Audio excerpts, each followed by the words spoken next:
Italia, il grande Armando Gil. Anche qui ho bisogno del vostro aiuto, mi raccomando, bello forte.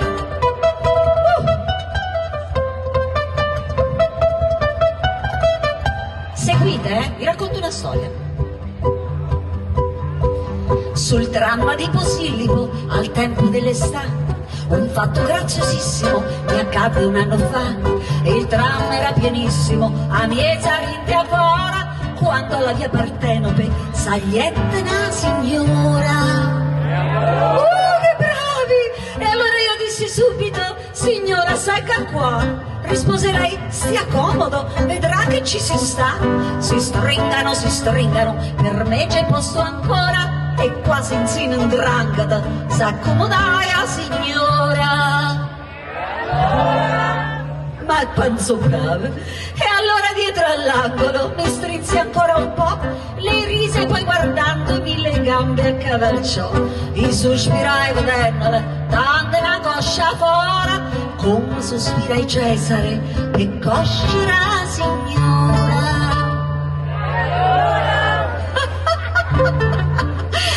Dissi io: e di Napoli? No, nessun di Milano. Fai i bagni qua certissimo? No, mi parto domani. Vorrei vedere Frisio, non visto mai finora. Se vuole io posso, oh grazie, e Samucaia signora.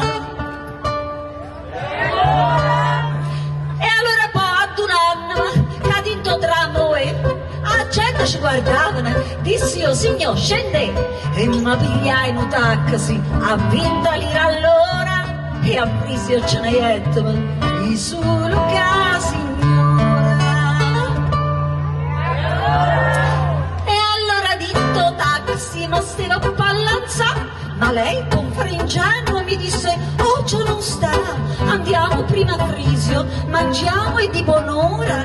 Io sto all'Hotel Vesuvio, lei mi accompagni allora.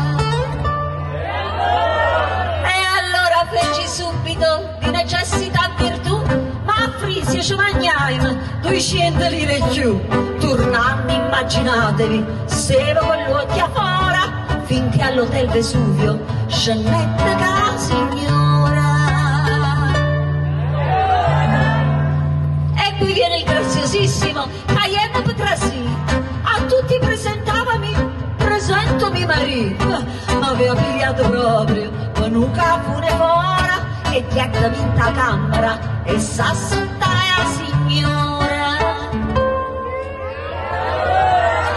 E allora proprio mentre ma se lo fa abbracciare vicino alla porta, toccate, sentete tuzzugliare. Chi sarà mai sta bestia, si mandi alla malora, nu cameriere smoking contro signora. Ci guardai, curioso tutte e tre.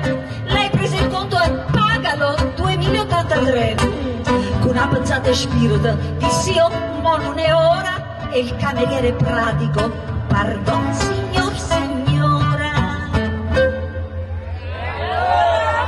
E allora lei fa: sei stupido? Qua stupido, madame. 100 lirette taxi, 200 per mangiare, 2080 camera. E che se che buon'ora, caccio Bacche Napoli, carissima signora. E allora senza aggiungere manco noi e noi, pigliai o cappielle subito, me ne scendetta là. Trovai ancora il taxi, chauffeur, pensione Flora, e chietta trova Amelia che m'aspettava